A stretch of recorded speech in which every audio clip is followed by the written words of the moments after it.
watched this channel for any length of time, you'll know that myself and K1 Elliot have been talking about and driving electric cars for a pretty long time. And while we get all excited about driving the new shiny car that's just launched, we get equally as excited, in fact more so, when we get to meet all of the amazing people we've helped to dump the pump and go electric. I mean, 10 years ago, seeing another electric car on the road was something of a rarity. And when you did, well, you probably waved like a complete loon with a silly grin on your face. Like this. These days, unless you live somewhere remote or somewhere with few electric car choices, the chances are that you'll see at least half a dozen electric cars, even on a small errand run. And that shows just how far we've come in the growth of EV adoption in a short while. However, electric vehicles really are still the pursuit of a particular group of consumers, those who have easily accessible off-street parking and charging. And unless they're very lucky, that usually means someone who owns their own home. But if electric cars are to really replace the internal combustion engine vehicle within the next decade or two, something which is absolutely essential if we want to stand any chance of limiting the effects of anthropogenic climate change to 1.5 degrees Celsius, we need a major change in the way we approach electric vehicle charging. And no, I don't mean more rapid charging stations every few miles. What we need is a change to the way we make charging accessible to those who don't have off-street parking at night. And in some parts of the world, it's starting to happen. But it's not happening quickly enough. I am, of course, talking about on-street EV charging, and today we're going to explain why it's more important than rapid charging for more use cases, and explain how some places are already going about rolling out infrastructure that's more easily accessible for all. But before we do that, a reminder that the videos we bring to you are made possible by people just like you. By hitting subscribe and dingling the bell, as well as checking your preferences for the channel, you'll know the moment we post a new video. And more views means that we keep the algorithm happy. Oh, and if you'd like to support us financially from just $1 a month, I'll tell you how at the end of the video. Earlier this week, Seattle City Light, the local utility in the city of Seattle, Washington State, announced the start of a new program which will allow residents to request a street-side charging station be installed within reach of their home. This means residents who don't have access to off-street parking can finally consider buying an electric car without spending oodles on a long-legged EV or one with super-fast charging capabilities. What's more, the program, in what I think is an industry-wide first, won't be charging residents to install the charging stations. Instead, the utility will take care of all of the installation costs, attaching charging stations where possible to existing street furniture. And if you're someone who rents, you'll know that while many states, like Oregon, have laws requiring landlords accommodate requests for EV infrastructure, there's no limit on how much a landlord can charge you for said privilege. Unfortunately, though, the program isn't perfect because ultimately the city utility will decide where charging stations can and cannot go, and only building owners, not tenants, can request a charging station be deployed. Additionally, you need to prove you already have an electric car before your request will be accepted, so there's certainly quite a bit of chicken, meat, egg here. I mean, if numbers are limited and you don't know for sure you're going to be able to get on-street charging, would you buy an EV first? I wouldn't. Even if this program is not implemented in the best possible way, though, its underlying goal, to get more charging stations within easy reach of residents, is something that we need to see reproduced in every city, in every country around the world where electric vehicles need to be sold. Why? Because of the change in the way people are living, because of the increased costs of living, and because if we really do want everyone to make the switch to electric cars, we need to ensure that charging is equitable for all. We've often discussed the affordability of electric cars on this channel and moaned plenty about the fact that for the majority of buyers out there, new electric cars are anything but easy to afford. But we've also pointed out plenty of times before used car prices, that is, took off like a Falcon 9 at least, that used car prices are finally getting within reach of lower and middle income households. And look, I know that many of you look at a car like a Tesla Model Y and say it's the most affordable EV you can buy today for what it offers, but I'd wager that most of you saying that are well above the US median salary of $53,490 per year. In fact, if you'll permit me a little diversion, if we look at that median salary and apply conventional auto loan wisdom to it, namely that your auto loan shouldn't be more than 35% of your gross annual income, anyone earning $53,490 per year shouldn't be spending more than $18,700 and change on a car purchase. And if you're on $25,000, that lowers to a maximum sticker price of just $8,750, which definitely means we are talking used car territory. Now, to be fair, many will point out that running costs are lower, so you can probably afford to spend a little more on the sticker price because your maintenance will be a lot cheaper. And that's all very well, but loan companies don't work that way. And to those who'd say that, I'm just going to invite you to experiment with asking for a loan and explaining how the maths doesn't look great right now, but your new shiny will save tons of money. And then see what your bank says. And what's always irked me about electric vehicles is that there is an expectation that if you own one, you are on your own to try and find charging for it.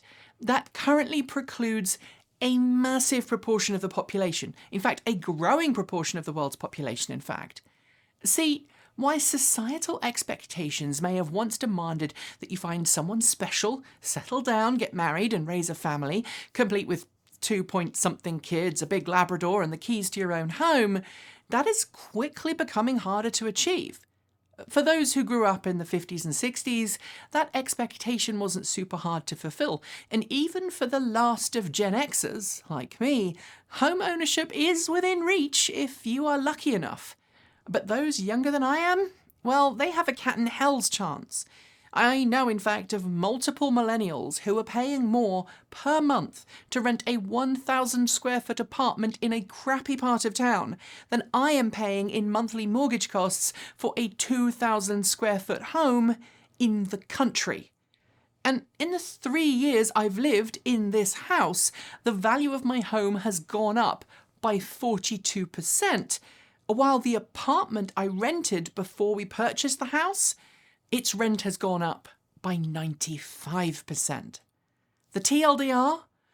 More people than ever before in many parts of the world, and while renting has been part of life in many European countries for decades, it's much more common to rent in mainland Europe than it is elsewhere in the world, but along with that is legislation that encourages a culture of renting the same house at a reasonable cost for decades. The way in which landlords are empowered in the US and other countries to basically control what tenants can and cannot do means that unless you are someone who can find a super chill landlord, you're unlikely to be able to get a charging station. Except the program now being rolled out in Seattle is different. By removing the cost to the homeowner or the landlord, there's less reason for a penny-pinching landlord to say no, or indeed try and shaft the poor renter for every last cent they have, simply for daring to ask for an EV charging station. Similar programs in other parts of the world are seeking to do similar things. In the UK, you can, in some cities, get the local council to put in a charging station that rises up from the ground to let you park and charge outside your home overnight. In other areas, new street infrastructure is being planned with dedicated EVSE sockets at their base, which allows European EV owners the ability to plug in and charge with their own charging cable. And this is all a start, but it's definitely not enough. It's something that politicians at the local and national level need to work on policies to encourage. It's all very well having a goal of reaching zero new internal combustion engine vehicle sales by a set date, but it will only work if we have more overnight EV charging solutions for EV owners to use. So Let's look at a simple scenario where you're earning somewhere between 25 and 30,000 a year, and you've been lucky enough to find somewhere that you can rent, maybe with roommates, for 1,500 a month. Maybe your portion is closer to 600 or 700, and your budget allows for you to spend somewhere around 200 a month on a car, fuel included. Now, you might struggle to find something you can afford for that cost with gasoline included, especially at today's prices, but if you switch to an EV, you're going to be in a far better position. In fact, look, let's just assume for a moment that the used car market has settled back down to a point where you can afford to buy a used Nissan Leaf or similar for somewhere between 5,000 and 8,000. Those cars, often with limited range battery packs that may be even more limited thanks to advancing years, may or may not have rapid charging capabilities, but will likely still quite happily give a full day's worth of driving to and from work to school and running local errands without running out of charge. If you already own an EV, you'll know how much money you can save over petrol. When I heard a close friend recently say they'd spent about $400 a month on gasoline, I laughed and told them that we spend less than that every month on our finance for my wife's car. Owning an electric car, even if it has limited rapid charging capabilities and limited total range, is ultimately going to be your best bet if you don't live super close to public transit. And newsflash, many metropolitan areas, especially in North America, have little to no public transit that is safe and reliable. Which, by the way, is something else entirely that we do hope to address in a future video. But without a place to charge a car, it doesn't matter how much you want an EV, because an older, limited range model may not be practical, especially if you have to make a detour every day or two to an expensive rapid charging station to fill up.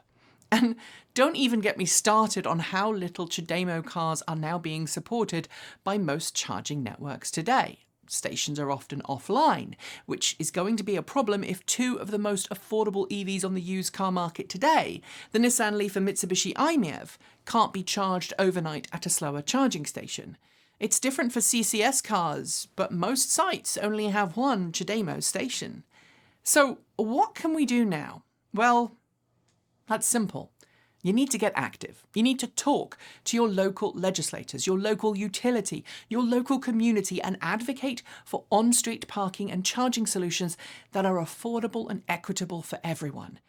And if, like me, you're someone who doesn't need to access on-street charging because you're well off enough to own your own home with your own garage and charging station, it is imperative that you also get your sleeves rolled up and get stuck in. Because with home ownership at an all-time record low in recent years, rents going up, and the cost of gasoline on the rise, something has got to give, especially if we're going to reach targets set out to minimise the effects of anthropogenic climate change. You know what you have to do. That's it for today. If you like the video, be sure to give it a thumbs up, and don't forget to leave your thoughts below or in our free to join Discord chat room. There are links in the video description. And if you really liked today's video, why not leave us a super thanks? It's easy to do, and everything you send goes towards helping us make great content. If you want a more generalised news roundup in the world of cleaner, greener, safer and smarter vehicles, do check out our news roundup show every weekend, and don't forget that we produce videos every single day on this network for you to enjoy, ranging from deep dives and features to tutorials, unboxings and reviews. If you haven't already, make sure you've subscribed to this channel and our other channel, Transport Evolved Take 2, and give that bell a gentle ding to make sure you're told when our next video goes live. Thanks on behalf of the entire TE crew go to the folks on my right for being our $15 to $49 a month supporters. Special thanks to our $50 a month supporters: Chris Maxwell, Pedro Mura Pinheiro, Patrick Boyarski, Bennett Elder, Brian Newton, Dave Kitchen, Michael Goad, Ricky Leon, Andrew Martin, Guido Drahota, Brophy Wolf, Tesla in the Gong, Gordon C, Stephen O'Donoghue, Carl Hodgson, Anthony Coates, Regine Fellows, Rory Litwin, Jim Burness, Chris Asentar, Chris and Michael Johnson, Peter Dillinger and Denny Hyde. And our deepest gratitude to our $100 a month supporters: Anonymous Freak, Marcel Ward, Reggie Watts, Joe Bresney, Reed R, JP Fagerback, Russ, Will Graylin, Matthew Drobnak, John Lyons, Christopher Lee Jones, Andrew Glenn, Paul Conway, Laura Reynolds, Ellery Hensley and Ian. If you'd like to be part of that amazing list, you can join Patreon at the link below, hit the join button to support us on YouTube, or show us your support through Ko-fi or by buying something from our cool swag store. And if you are unable to support us financially, just know that watching the video, interacting and sharing really makes a difference, and it all goes to helping the algorithm think we are awesome. Thanks for joining us, and as always, keep evolving.